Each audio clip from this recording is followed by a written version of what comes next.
क्या लोन लेना बहुत डिफिकल्ट है या कॉम्प्लिकेटेड है इंडिया में?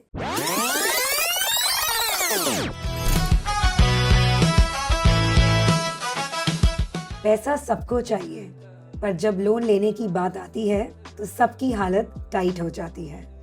Hi, I'm Priyanka and today with us we have Himanshu, co-founder of Switch My Loan. Hi Himanshu. Hi Priyanka. Welcome to the local MBA Shots. Thank you so much. In layman's term, can you tell me what is it that you do? So I assist property owners and business owners to avail finance from banks and NBFCs without they much struggling for loans. Because see, try to understand that Bharat दुनिया का सबसे आबादी वाला देश है और हर एक borrower की प्रोफाइल आज अलग है। आज it can be salaried, it can be self employed में भी प्रोफेशनल्स होते हैं, नॉन प्रोफेशनल्स होते हैं, and every one has a different unique profile and every borrower as of today has a lender. So it's not necessary कि आपको एक सबसे अच्छा लेंडर होगा वो आपको ही फंड करेगा. देयर वुड बी पॉसिबिलिटी कि एक एनबीएफसी होगी वो भी आपको फंड कर सकती है. नहीं, बट फिर लोग डायरेक्टली नहीं जाते लेंडर के पास. एब्सोल्युटली जाते हैं, क्यों नहीं जाते, एंड जाते हैं और उनका काम भी हो जाता है. But then there is still एक सेगमेंट ऐसा होता है जिसको अपने फिनेंशियल्स के बारे में शायद नहीं पता, उसके क्रेडिट वर्दीनेस के बारे में नहीं पता, उसके सिबिल रिकॉर्ड के बारे में नहीं पता, उसके रीपेमेंट हिस्ट्री के बारे में नहीं पता, एंड वो उलझ जाता है कई बार अपने प्रोफाइल को प्रेजेंट करते करते, एंड इवेंचुअली ये हो जाता है कि वो प्रोफाइल प्रेजेंट करते करते वो थक जाता है और दम निकल जाता है. Wow, so you are like the masiha, the advisor who will help and sort things out for the borrower. So I act as a bridge between the borrower and the lender. I assist a property buyer and a business owner to avail loan from a bank or an NBFC without they struggling to avail a loan. See, understand that Bharat सबसे बड़ा आबादी वाला देश है आज दुनिया में, and हर एक बोरोवर के लिए जिन्हें लोन चाहिए उसकी प्रोफाइल अलग है, और हर एक बोरोवर के लिए आज एक लेंडर है. क्योंकि आज आप देखिए कि कोई सैलराइड है, कोई सेल्फ एम्प्लॉयड है, सेल्फ एम्प्लॉयड में भी कोई प्रोफेशनल है, कोई नॉन प्रोफेशनल है, एंड हर एक की रिक्वायरमेंट अलग है, हर एक की प्रोफाइल अलग है, हर एक के फाइनेंशियल अलग है, and that is where we come into picture and we assist them in terms of identifying the right lender without the much struggling for that facility. क्या लोन लेना बहुत डिफिकल्ट है या कॉम्प्लिकेटेड है इंडिया में? वो कॉम्प्लिकेटेड नहीं है, थोड़ा कन्फ्यूजन है. जैसे मैंने कहा आपको कि हर एक की प्रोफाइल अलग है, हर एक की नीड अलग है, हर एक के फिनेंशियल अलग है, हर एक की रिपेमेंट हिस्ट्री अलग है, हर एक की बैंकिंग हैबिट्स अलग है. अभी जैसे फॉर एन एग्जांपल एक लेंडर ने एक कस्टमर की लोन इसके लिए रिजेक्ट कर दी थी बिकॉज उसके बैंकिंग में काफ़ी सारे गेमिंग के एंट्रीज थे, जैसे ड्रीम 11 की एंट्रीज के कोई और गेमिंग की एंट्रीज, उसके हिसाब से रिजेक्ट कर दी. या तो फिर कोई एक ओनर, एक प्रॉपर्टी बायर था, उसके बैंकिंग में काफ़ी सारे वाइन शॉप की एंट्रीज थी. सो ये सब छोटी छोटी चीज़ें शायद उन्हें नहीं समझ में आती. उन्हें लगता है कि मेरी प्रोफाइल अच्छी है, मेरी बोरोइंग हिस्ट्री अच्छी है, then why my loan got rejected. So at times you have to present the transaction in such a manner कि लेंडर को भी लगे कि boss this is a right fit for me. So Himanshu, borrowers आपको कैसे trust करते हैं? What sets you apart from the other advisors? It's been more than 22 years for me in this industry now. मैं 18 साल से I was working in corporates with giants like HSBC, with Citigroup, with Aditya Birla, with JM Financial, with ICICI Home Finance. And that is where I had built the network with different colleagues, with different customers, and that gave me a patient virtue out here. And because of that patience, I was able to build that trust within my colleagues, within the customers, and within different lenders. And that made us more unique. So you were into various banks as a salaried person. Correct. And now you became an advisor, entrepreneur. Correct. Journey अलग है. I wish मुझे कोई पहले entrepreneur बना देता. I am very happy to be an entrepreneur to solve the problem of a borrower who is facing a challenge in terms of availing a loan. But मुझे कोई regret नहीं है कि I have been into a corporate world for more than 18 years now. In fact वो मेरे 18 साल का journey इतना अच्छा रहा कि मेरे जो कलीग्स वो टाइम पे थे, आज वो काफ़ी सारी जगह पे नेशनल हेड, जोनल हेड बन गए, एंड वो मेरे लिए थोड़ा काम अच्छा भी कर लेते हैं कि अगर कोई प्रपोजल अटका उनको फ़ोन करके बोलते तो बॉस देख ले, तो वो देख भी लेते हैं. So safe to say patience is important in this business? Absolutely, patience is important in any of the business. Patience will bring that clarity and once you get that clarity you will be able to communicate well to the customer, और एक बार आपकी communication अच्छी रह गई customer के साथ, वो trust automatically build हो जाता है। कोई मिस्टेक जो रिकरिंग है when borrowers are asking for loan? मैं हमेशा यही बोलता हूँ मेरे क्लाइंट्स को कि सर अगर आप प्रिपेयर्ड नहीं हो फाइनेंशियल्स को लेके, then there is a good possibility कि आपका ट्रांजेक्शन रिजेक्ट हो जाएगा। एंड बहुत बार ऐसा होता है, कई बार ऐसा होता है कि क्लाइंट एकदम जल्दी में होता है, एकदम हड़बड़ी में होता है और अपनी फाइल 10 जगह घुमा देता है। बस उसको पैसा चाहिए, उसका कुछ प्रोजेक्ट अटका पड़ा है या तो उसका कुछ घर लेना है उसके लिए अटका पड़ा है, एंड देन इवेंचुअली हो जाता है कि ना वो फाइल बराबर तरीके से कोई पढ़ पाता है ना समझ पाता है, और घाई गड़ी में सब रिजेक्ट हो जाता है। इनफैक्ट हमने ऐसा देखा भी है, one of our client who bought a property, उसने रजिस्ट्रेशन कर दी, the NBFC was suppose to give a cheque to him, last day पे उसको मना कर दिया। जस्ट इमेजिन करिए क्या दशा होगी वो बंदे की, because he was missing something in his title and his financial which the lender ignored and last day पे पकड़ा। सो जस्ट इमेजिन करिए ये सब गलती आपकी शायद पूरे जीवन की सेविंग्स मिटा सकती है। हिमांशु, एक लोन लेने का सही तरीका क्या है? सो जब क्लाइंट हमें पहली बार अपनी जानकारी देता है कि उसकी क्या रिक्वायरमेंट है, सो हम उसकी रिक्वायरमेंट एक तो डिटेल में समझते हैं, उसके बाद हम उसके फाइनेंशियल समझते हैं, हम जो प्रॉपर्टी देना चाहता है वो समझते हैं, और उसकी क्रेडिट हिस्ट्री समझते हैं, यानी रिपेमेंट हिस्ट्री क्या है, उसका सिबिल स्कोर क्या है, बैंकिंग हैबिट्स क्या है। ये सब समझने के बाद हम एक बैंक या तो NBFC के पास जाते हैं और उनको हम प्रेजेंट करते हैं ट्रांजेक्शन। अगर बैंक NBFC हाँ बोलती है कि yes we can look into it, then we initiate the login, and once the login is done, उसके बाद उसमें लीगल का प्रोसेस शुरू होता है, देन वैल्यूएशन प्रोसेस शुरू होती है, एंड वो सब होने के बाद सैंक्शन होता है, और सैंक्शन के बाद डिसबर्समेंट होता है। सो ये जो प्रोसेस है पूरा from start till identifying his need to the closure, हम उसके साथ रहते हैं। हिमांशु, आपका पैशन आपके आंसर्स में एकदम स्ट्रांगली आता है। I feel your passion, the way you take your job so personally, knowing about all the people, getting involved. I think it must set you apart from your competitors. So every morning when I get up, एक इतनी अच्छी feeling होती है कि आप इतने passionate entrepreneur हो, और वो पैशनेट एंटरप्रेनर के साथ आपको ये भी समझ में आता है कि you are going to change और make some difference in someone's life, और इससे बड़ी फीलिंग हो ही नहीं सकती।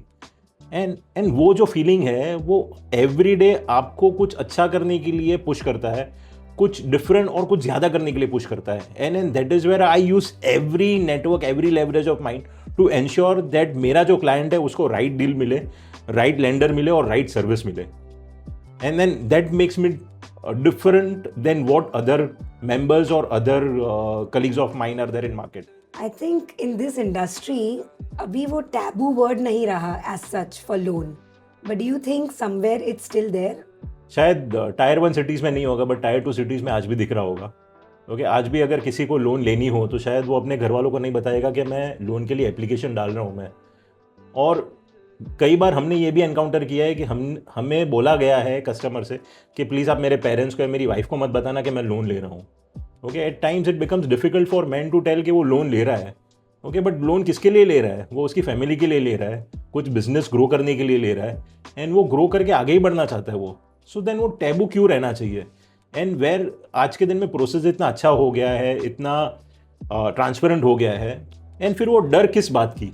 What are the changes you wish to see in the industry? एक change, rather than change, I would suggest that the lenders change their approach in dealing with the clients. Just imagine करिए एक business owner है या तो एक property buyer है जो एक प्रॉपर्टी शायद पहली बार ले रहा है, या तो एक बिजनेस ओनर जो अपना बिजनेस ग्रो करना चाहता है और उसका फ़ोन ना उठाए, कैसी फीलिंग आएगी?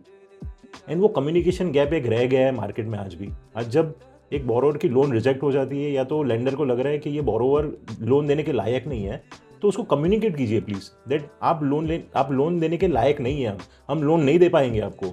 बट आप ये मत करिए कि उसका फ़ोन ना उठाइए, एक ट्रांसपेरेंसी लेके आइए, एक कम्युनिकेशन रखिए। That is very important, and I feel कि वो ट्रांसपेरेंसी रहनी चाहिए। आप किस तरह की लोन में लोगों को असिस्ट करते हैं? सो एक होम लोन हो गया, एक लोन अगेंस्ट प्रॉपर्टी हो गया, एक वेयरहाउस फंडिंग के लिए अगर किसी को लोन चाहिए उसके लिए हो गया, कि इनको प्लॉट खरीदना है with in the city limits उनके लिए फंडिंग होता है, किसी को मेडिकल इमरजेंसी के लिए अगर प्रॉपर्टी के अगेंस्ट लोन उठानी है वो कर सकते हैं. If someone wants to buy a commercial property उसके लिए हम उनको असिस्ट कर सकते हैं. अगर किसी को बिजनेस में पैसा डालना है उनके लिए हम असिस्ट कर सकते हैं. There are different other schemes जो शायद आपके पास प्रॉपर्टी ना भी हो, then also government is quite upfront to give those loans to you. So ये जागरूकता, ये अवेयरनेस हम क्रिएट करना चाहते हैं. एनी स्टेप्स जो आपने लिए हैं टू क्रिएट दिस अवेयरनेस? मैं लिंक्डइन पे भी एक्टिव हूँ. मैं अपने सोशल मीडिया के माध्यम से भी काफ़ी लोगों को ब्लॉग्स और पोस्ट लिखता हूँ मैं. And I also go to a lot of colleges and institute in terms of making them understand what kind of services offering that we give. एंड जहाँ भी मिलता हूँ in any network forum I try to make them understand के what is loan all about. And अगर कोई आपको connect करना चाहे तो how do they get in touch with you? I'm active on LinkedIn and Instagram. Okay, and your office is based out of? मेरी office Borivali में है and everyone and anyone is welcome to come at my office. Any upcoming product launch or expansion plans that you have? Yeah, that's something which I'm currently working on. Just imagine करिए कि एक property जो bank के पास आज already पड़ी है, okay, which is a distress asset, जो हम बोलते हैं कि किसी ने लोन ली थी और वो भरपाई नहीं कर पाए और वो भरपाई नहीं कर पाए, इसके लिए वो प्रॉपर्टी आज बैंक ने जब्त कर ली है. अभी क्या हो रहा है कि वो प्रॉपर्टी बैंक के पास ऐसी ही पड़ी है. वो प्रॉपर्टी के लिए एक मार्केट है, एक क्लाइंट बेस है जो प्रॉपर्टी खरीदना चाहते हैं. ना जस्ट इमेजिन करिए कि अगर मैं प्रॉपर्टी को अंदर से साफ कर लूँ, एकदम पूरा क्लीन कर लूँ, उसके लीगल फॉर्मेलिटीज़ में क्लीन कर लूँ, उसकी टाइटल ओनरशिप में क्लीन कर लूँ, उसका पूरा मैं ढांचा एक अलग से बना लूँ और आपको एक गारंटी दूँ कि कल जाके ये प्रॉपर्टी में आप अगर खरीदते हो और रहने आते हो तो आपको कोई लीगल हैसल्स नहीं होगी. जस्ट इमेजिन, और अगर आपको ये मैं प्रॉपर्टी अगर 100 रुपये की मिल रही है और उसको मैं आपको 90 में दूँ, आप लेना नहीं चाहोगे? So that is the project which I am currently working on to it. एंड हम इसके ये प्रोजेक्ट में हम AI लेके आ रहे हैं, हम टेक यूज़ करना चाहते हैं. We want to get the best of the legal advisors on board and we want to take this ahead. This sounds grand. Indeed. And I think it sounds like the need of the hour. Absolutely. Tell me, ये जो loan defaulters होते हैं, is it at different ages, spectrums, like? See, as ऐसा कोई नहीं होता. Unfortunately शायद business ना चला, शायद उनकी रिपेमेंट हिस्ट्री बराबर ना रही हो, या तो कई बार कैपेबिलिटी का भी इशू होते हैं कि लोन ले ली बट मेरी नीयत अच्छी नहीं है, तो वो हिसाब से भी वो आदमी डिफ़ॉल्टर होता है. एंड जब प्रॉपर्टी डिफ़ॉल्ट होने के बाद बैंक के पास जाती है तो एक कलंक जैसा लगता है द प्रॉपर्टी पे कि ये तो डिस्ट्रेस एसेट है, इसके पीछे तो बहुत सारे प्रॉब्लम रहेंगे, अभी इसको सॉल्व कैसे करेंगे. That is where we also want to come into picture and act as a solution maker for the banks. Himanshu, I am very inquisitive. आपने कितने करोड़ों का लोन डिसबर्स कराया है अब तक? एक्चुअल फिगर तो ध्यान में नहीं है but I am quite sure 3,000 के ऊपर करोड़ तो हो ही गए होंगे आज के दिन में. See, I started my journey since 2012 in terms of mortgages. उसके पहले मैं unsecured funding भी करता था. And प्रियंका, मैंने एक सीखा है in this business that customer की अगर capability होगी, उसका cash flow होगा और collateral अगर अच्छा दे रहा है तो कोई नहीं रोक सकता उसको लोन लेने में. And ये 3,000 करोड़ में by God grace there is 0 NPA and that is our strength.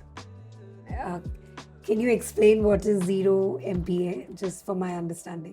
So no default, no delinquency, यानी कि आज तक कोई ऐसा क्लाइंट नहीं है जिसकी प्रॉपर्टी बैंक ने जब्त की हो. वाह, आपको ऐसे क्लाइंट मिलते कहाँ से? So deep research of client portfolio and referral network. Okay, that's very strong. 12 साल आप जब इंडस्ट्री में रहे हो, इतना सारा नेटवर्क बना है आपने, वो नेटवर्क के थ्रू, जैसे मैंने कहा आपको कि ट्रस्ट एंड पेशेंस, यही आपके लिए क्लाइंट भी लेके आएंगे और यही आपके लिए बिजनेस लेके आएंगे.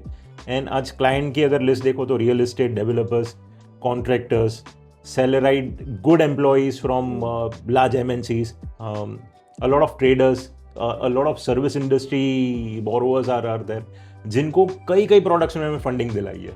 आई वांट टू नो कि ये इतने सारे डिसबर्समेंट्स जो हुए हैं, कोई ऐसा डिफिकल्ट क्लाइंट था जो थका हारा आपके पास आया है, पूरी मार्केट करके आपके पास आया है?